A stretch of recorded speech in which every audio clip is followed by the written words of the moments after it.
For this part, we need to choose a vehicle from here. Any vehicle will do. And we choose an engine from this page. These are all BSFC maps. That's brake specific fuel consumption map. It's a standard way of representing the torque and speed and fuel efficiency and engine characteristics of an engine. So I've chosen this vehicle and this engine. This is a 1.9 litre petrol engine with a top speed of 6,000 RPM and quite a low, well for a tank anyway, maximum engine torque of about 160 something or other. That's the maximum torque, which will be put into this engine, and we're going to work out the top speed. First of all, we need to estimate the total frictional forces on the vehicle at different speeds. So we need to estimate the total friction at 0 speed and the estimated friction at top speed and how it changes. Just tidy that up a bit. So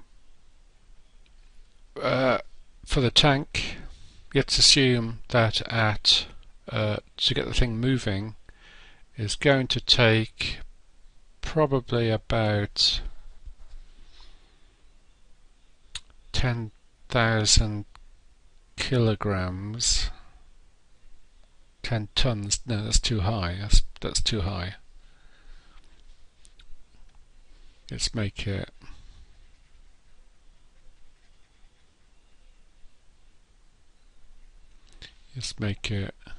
1,000 kilograms to make it move, which is, as it's only an estimation, 10,000 newtons.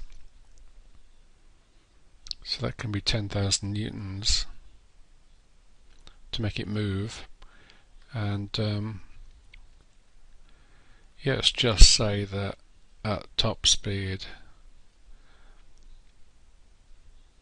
at about 20 meters per second,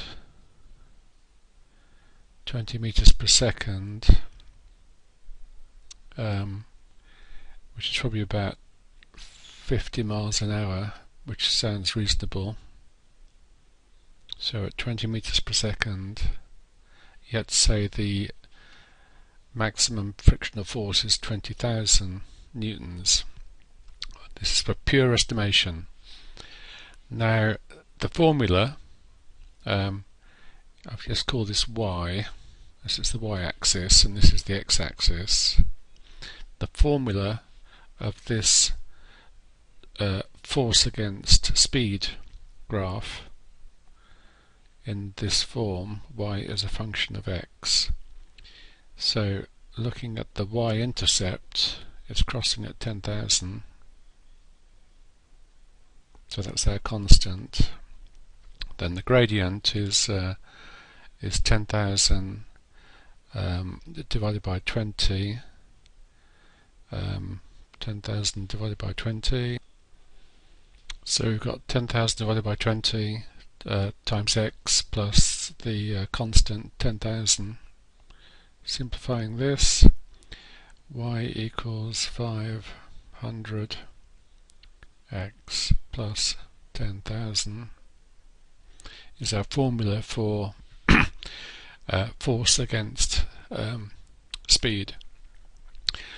And what we want to do now is work out the power against speed. Now power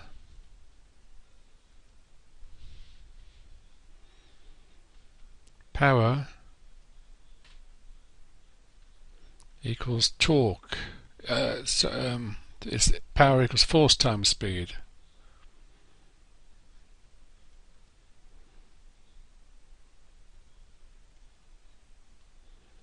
So force times speed equals F times V. I left this one in deliberately because power is also equal to torque times rotational speed. But here we've just got linear speed. So the power in watts is equal to the force in newtons times the speed in meters per second. So how do we convert this equation to give us power? Well, what we do is we simply multiply it again by x, because x is the speed. So multiplying it by x, we can now get an equation for power in watts is equal to 500 x squared plus 10,000 x. That's the power. This is the power that the tank needs to move at a speed of x. Now that is equal to the power available from the engine, the maximum power available from the engine. This is the engine we've chosen. The maximum power is at this point here, because the lines of constant power are actually like this. So this is increasing power in this direction, and the maximum power is there, and that's about 150 newtons at 6,000 RPM. So the power here, maximum power, equals torque times 6,000, that's in RPM, so we need to convert that to radians. That's 2 pi divided by 60,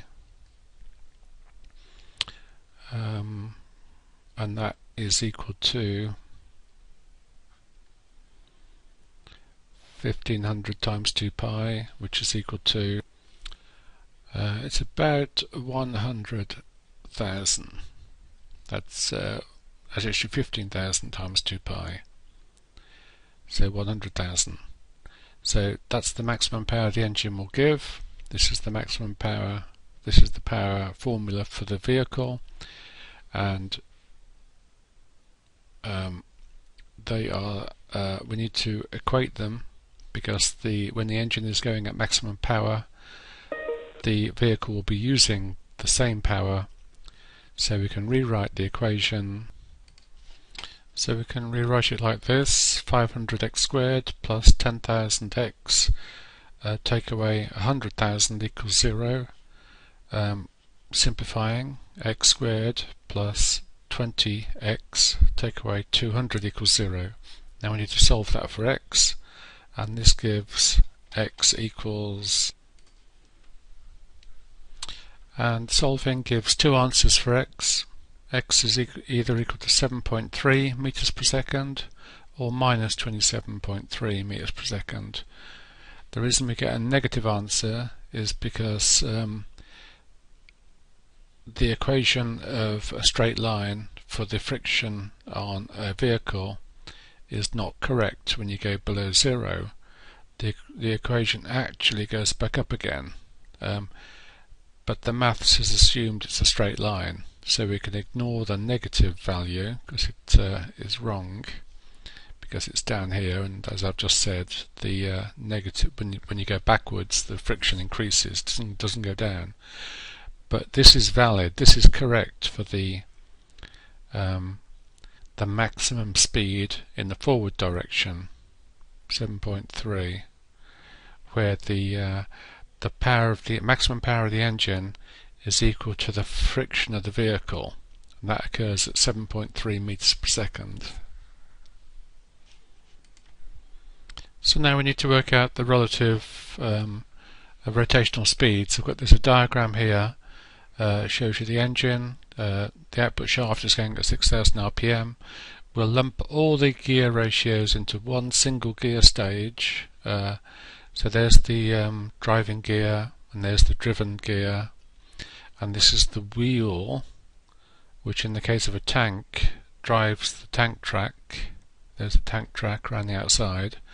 Now this wheel diameter, let's just assume it's the radius is say 0.4 meters. Pure guess. It doesn't matter for this. So we know the vehicle's going at 7.3 meters per second. I think, according to the previous chart, 7.3 meters per second. We know the radius. Therefore, we can work out the angular rotation. So here we are. We're using the formula V equals omega r. Omega is angular rotation in radians per second. R is in meters. Rearranging omega equals V divided by R equals 7.3 divided by 0.4 equals 18.25. Converting to RPM, there are 60 revolutions in 60 seconds in 1 minute. Divide by 2 pi radians in one circle, and gives 174 RPM. The input speed is 6,000 RPM, and therefore the gear ratio equals 6,000 divided by 174, and that's equal to a gear ratio of 34:1. So we've done that, we've chosen the engine, we've estimated the frictional forces at different speeds. I think it was a bit far too low on the moving. So 60 miles an hour is not just twice the friction at zero, it'd be a lot higher, so you might need to go back and change that or make yours more realistic. What we didn't do is this: we didn't assume the efficiency of the gearbox was 80%, so forgot to take that into account. So you need to take that into account in yours, i.e. if the engine maximum power of the engine is 1,000 watts, then the net mechanical power is only 800 watts. We've done the maximum, we've done these two. We've got the maximum power available from the engine. We worked out the maximum speed of the vehicle, and we worked out the gearbox ratio. Now the final bit remaining is to work out the gearbox ratio for the most efficient cruising speed. You will notice that the engine map looks like this. They're all typically like that. We have torque against speed, and we took the point of maximum power, which was wherever that point is, and the point of maximum efficiency for the engine is this point here. So that will have a different torque and a different RPM, which you need to work out for this bit, and then that's finished.